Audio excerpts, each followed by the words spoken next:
Hello dear students, so today's topic is objectives of accounting. आज हम लोग accounting के ऑब्जेक्टिव्स के बारे में डिस्कस करेंगे। अकाउंटिंग के हमारे ऑब्जेक्टिव्स क्या होते हैं, उसके एम्स क्या होते हैं। भाई उसका मकसद तो यही होता है कि प्रॉफिट एंड लॉस पता करना, फाइनेंशियल पोजीशन पता करना, जो रिजल्ट्स निकल के आए उसको आगे यूजर्स तक कम्युनिकेट करना, यही उसके बेसिक ऑब्जेक्टिव्स होते हैं। अच्छा, एक बार पॉइंट वाइज डिस्कशन कर लेते हैं ऑब्जेक्टिव्स पे, इसके बाद एडवांटेजेस, लिमिटेशंस इसको बता के इस वीडियो को एंड कर देंगे।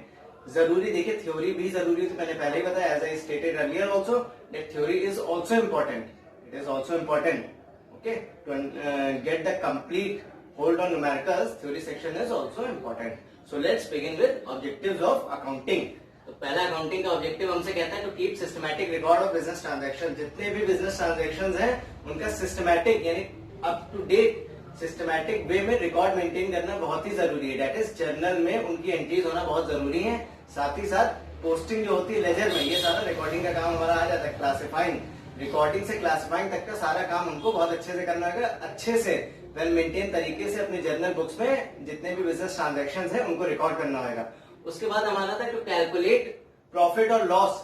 जो भी हमारा प्रॉफिट है या लॉस है, हमारा फर्म प्रॉफिट अर्न कर रही है या लॉस सफर कर रही है, इसको कैलकुलेट करना बहुत जरूरी होता है। कि जब हम लोग बिजनेस की शुरुआत करते हैं तो इसी ऑब्जेक्टिव से शुरुआत करते हैं, बिजनेस हमारा प्रॉफिट अर्न करेगा, तो बिजनेस हमारा सच में प्रॉफिट अर्न कर रहा है या लॉस सफर कर रहा है, इसको पता करना बहुत ही ज्यादा जरूरी होता है।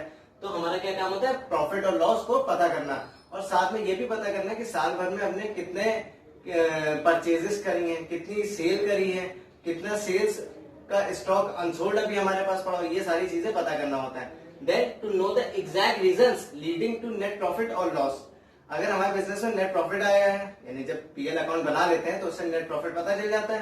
भाई देखिए, ट्रेडिंग अकाउंट में हम लोग ग्रॉस प्रॉफिट पता चलता है और नेट प्रॉफिट पता चलता है हमारा पीएल अकाउंट में। तो नेट प्रॉफिट या नेट लॉस जो भी आया है तो उसके रीजंस क्या है। जब प्रॉपर्ली अकाउंट्स मेंटेन होगा तो वहां से हम रीजंस भी पता कर पाते हैं कि किस वजह से ऐसा हो रहा है, कि हमारे रेवेन्यूज ज्यादा थे या हमारे एक्सपेंसेस हमारे कम थे या एक्सपेंसेस ज्यादा थे। ऐसे में क्या हो रहा है जिसकी वजह से नेट प्रॉफिट या नेट लॉस निकल के आ रहा है, उसके रीजंस को पता करने के लिए अकाउंटिंग करना जरूरी होता है। ये इसका और मेन ऑब्जेक्टिव होता है। Then to ascertain to depict financial position of business. हमारे बिजनेस की फाइनेंशियल पोजीशन पता करना। बिजनेस की फाइनेंशियल पोजीशन पता करते हैं हम लोग पीएल अकाउंट के बाद जो चीज बनती है, दैट इज कौन सा फाइनेंशियल स्टेटमेंट बनता है, जिसको हम लोग बोलते हैं बैलेंस शीट। बैलेंस शीट में हम लोग पता करते हैं कि बिजनेस की फाइनेंशियल पोजीशन क्या है, हमारा बिजनेस साउंड है कि नहीं है, यानी कि असेट्स की क्या पोजीशन है, हमारी लायबिलिटीज की क्या पोजीशन है। दोनों तरफ एक साइड असेट्स एक साइड सारी लायबिलिटीज लिखी होती है, तो उससे हमको पता चल जाता है हमारे असेट्स कितने, हमारी लायबिलिटीज कितनी है। उससे हम बिजनेस की फाइनेंशियल पोजीशन का पता लगा सकते हैं। देन उसके बाद बात कर लेते हैं to ascertain the progress of business from 1 year to year. एक साल के बाद दूसरे साल, तीसरे साल, हर ईयर अकाउंटिंग पीरियड कंसेप्ट हमने समझा है। अकाउंटिंग पीरियड कंसेप्ट में यही होता है, हर साल हम लोग अकाउंटिंग करते हैं और हर साल देखते हैं कि बिजनेस ने प्रोग्रेस करी है कि नहीं करी है।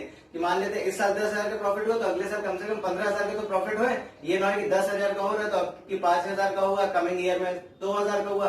चार्ट नीचे नहीं जाना चाहिए, चार्ट ऊपर जाना चाहिए। अगर नीचे जा रहा है तो बिजनेस में कहीं ना कहीं कुछ फॉल्ट है, उसको डिटेक्ट करना होगा हमें।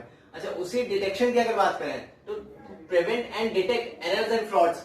एरर्स, अब भाई कहते हैं ना टू एरर इज ह्यूमन, तो भाई बिजनेस है, अकाउंटिंग है, एरर्स भी हो सकते हैं, इंसान ही कर रहा है बैठ के उसको, तो उसमें एरर्स भी होते हैं। उन एरर्स को डिटेक्ट करने के लिए अकाउंटिंग जरूरी है। कहीं पे भी कुछ एरर होता है तो हर स्टेप बाय स्टेप पे ऑडिटिंग होती रहती है, चेकिंग चला करती है बराबर से, तो उसमें हमको पता चल जाता है। इनिशियल स्टेजेस पे भी अगर बात करें, हम लोग जो जर्नल एंट्रीज करते हैं, लेजर करते हैं, उसके बाद जब ट्रायल बैलेंस बनाते हैं, अगर जर्नल लेजर कहीं पे भी गलती होगी तो ट्रायल बैलेंस में हमको ये चीज पता चल जाती है। और भी कई ऐसे तरीके होते हैं जिनसे हम लोग एरर्स को पता लगाया जा सकता है। और साथ ही साथ कोई फ्रॉड भी कर रहा है, मान लीजिए कोई चोरी मक्कारी भी कर रहा है बिजनेस में बैठ के, क्योंकि ये टेंडेंसी भी होती है कि इंसान चोरी भी कर रहा है, मक्कारी भी कर रहा है, तो उसको पता करने के लिए भी अकाउंटिंग जरूरी है। अकाउंटिंग के थ्रू हमको पता चल जाता है कि कब कहाँ पे क्या पैसा किधर गया है, प्रॉपर एक रिकॉर्ड हमारे पास मेंटेन होता है इस चीज का।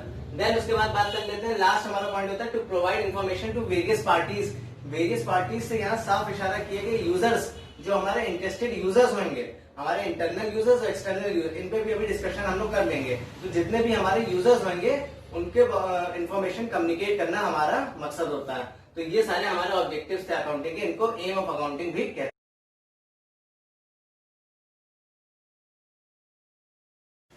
Now we will discuss about advantages versus disadvantages, यानी कि हम लोग इसके यूजेस के बारे में बात करेंगे और इसके लिमिटेशंस के बारे में बात करेंगे। अकाउंटिंग के यूजेस यहाँ है और लिमिटेशंस यहाँ पे हैं। तो जल्दी से इसको हम लोग कंप्लीट करेंगे, ताकि ये, क्योंकि क्या है ना, थ्योरी कई बार बोरियत होने लग जाती है, बोरिंग हो जाती है theory at times.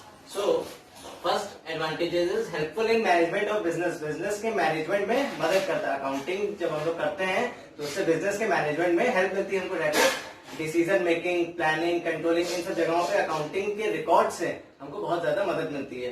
Then provide systematic record, हमारे पास देखिए हम एक बीइंग ए ह्यूमन, हमारे पास पॉसिबिलिटी नहीं है हम लोग के साथ कि हम लोग हर चीज याद रखें, उसके लिए प्रॉपरली अकाउंट्स में रिकॉर्ड मेंटेन होना बहुत जरूरी है, इसलिए ये दूसरा हमारा यूज है इसका। देन इन्फॉर्मेशन रिगार्डिंग प्रॉफिट और लॉस, जब हम लोग अकाउंटिंग करते हैं तो उससे प्रॉफिट के बारे में और लॉस के बारे में अच्छी जानकारी हमको वहां से मिल जाती है।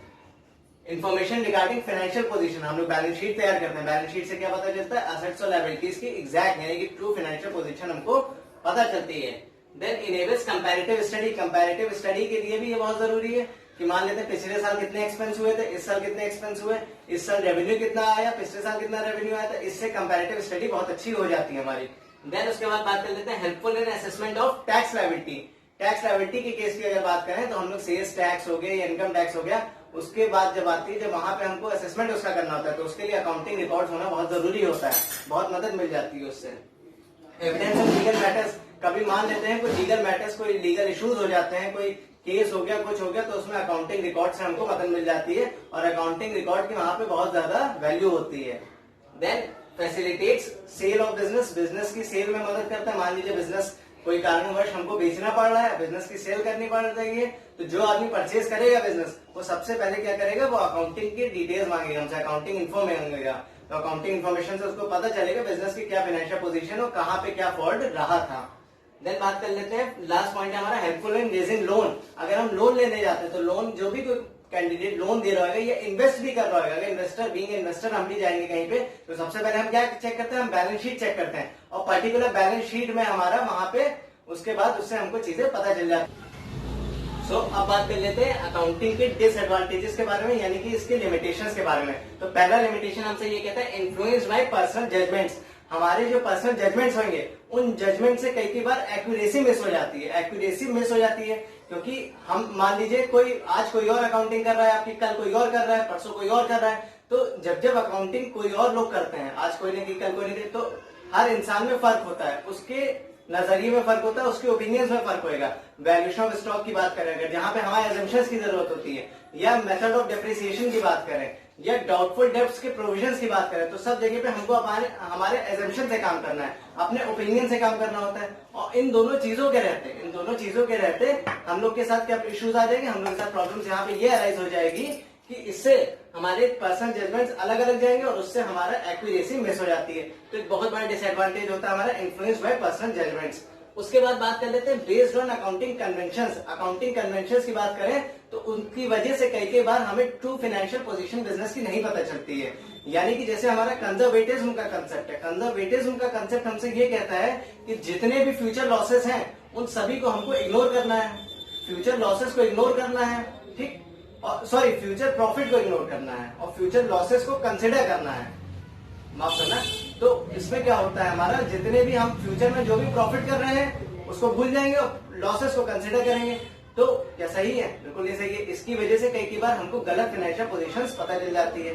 अच्छा, इनकम्प्लीट इंफॉर्मेशन कई बार क्या होती है, इनकम्प्लीट होती है कि हमको करेक्ट इन्फॉर्मेशन नहीं पता चलती, क्योंकि करेक्ट इन्फॉर्मेशन हमको तभी पता चलेगी जब बिजनेस एंड होएगा। कि मान लेते हैं सारे डेटर्स क्रेडिटर्स जब सारे सबने पेमेंट कर दी होगी, पेंडिंग कुछ भी नहीं है, तो पता चलेगा कि बिजनेस ने प्रॉफिट अर्न करा है या लॉस अर्न करा है। अकाउंटिंग पीरियड के एंड पे सारी चीजें हमको नहीं पता चलती हैं। Omission of qualitative information, quantitative क्योंकि इन टर्म्स ऑफ मनी और फाइनेंशियल कैरेक्टर की बात होती है, तो जितने भी क्वालिटेटिव फिगर्स हैं वो सारे मिसिंग होंगे। क्वालिटेटिव फिगर्स अब मिसिंग है हमारे, तो हम कहीं ना कहीं बहुत सी चीजें मिस हो रही हैं। तो कहीं ना कहीं एक एचआरए का जो फैक्टर होता है, ह्यूमन रिसोर्स का फैक्टर, तो हम मिस कर देते हैं। हालांकि उस अकाउंटिंग की अगर बात करें तो ये ऑफ टॉपिक है थोड़ा सा, अभी भी उस पर काम चल रहा है, बट पूरी तरीके से प्रैक्टिस में वो नहीं आई है। तो कहीं ना कहीं क्वालिटेटिव इन्फॉर्मेशन बहुत ज्यादा मिसिंग रहती है, जिसकी वजह से कई इश्यूज आते हैं। बेस्ड ऑन हिस्टोरिकल कॉस्ट, हम हमेशा हिस्टोरिकल कॉस्ट पे बात करेंगे। हम उस कॉस्ट पे हमेशा बात करते हैं जिस कॉस्ट पे हमने गुड्स को खरीदा था, उसकी मार्केट वैल्यू में बात नहीं हो रही है। किस गुड्स, जब उसको हम पर्टिकुलर प्रोडक्ट को अपने बेचेंगे तो उससे क्या रियलाइज होगा, सेलिंग कॉस्ट का, उस पर ही बात नहीं हो रही है। हिस्टोरिकल कॉस्ट पे बात होती है, तो कहीं ना कहीं इसकी वजह से प्रॉब्लम आ जाती है। बेस्ड ऑन हिस्टोरिकल कॉस्ट बता दिया। अनसुटेबल फॉर फोरकास्टिंग, फोरकास्टिंग के लिए सही नहीं होता है, कि फ्यूचर प्रेडिक्ट करना तो उसके लिए सही नहीं है। एग्जैक्ट करेक्ट पोजीशन हमको कभी भी नहीं पता चल पाएगी, क्योंकि आज हम मान लेते हैं आज हमारे जो रिसोर्सेज हैं, जितने लोग अच्छे से काम कर रहे हैं जरूरी नहीं वो कल भी अच्छे से काम करेंगे, या आज जो असेट हमको अच्छे से हेल्प कर रहे हैं, असेट जो हमको आज बेनिफिट दे रहे हैं वो कल देंगे नहीं देंगे, ऐसा कुछ भी जरूरी नहीं होता है। और लास्ट होता है affected by window dressing. Window dressing refers to manipulating of accounts. Window dressing में क्या होता है, हम लोग अकाउंट्स को मैनिपुलेट कर देते हैं। इसमें क्या करते हैं, हम लोग ऐसा दिखाते हैं कि हमारी करेक्ट फाइनेंशियल पोजीशन नहीं दिखाते हैं, जो भी फाइनेंशियल पोजीशन होती है उससे कम दिखाते हैं। जैसे मान लेते हैं फ्यूचर में जो भी एंड पे अगर हमने परचेजेस करी है उसको नहीं दिखाएंगे, हम क्लोजिंग स्टॉक को कम कर देते हैं दिखा के, तो उससे क्या होता है हमको गलत इंफॉर्मेशन कन्वे हो जाती है। तो ये सारे हमारे डिसएडवांटेजेस, तो यहाँ पे मैंने सारे एडवांटेजेस पे बात कर ली थी आपके साथ। तो यहाँ पे ये बेसिक एक जो हमारा टॉपिक था अकाउंटिंग का थ्योरी सेक्शन पे, ये कंप्लीट होता है यहाँ पे। So thanks for watching this video.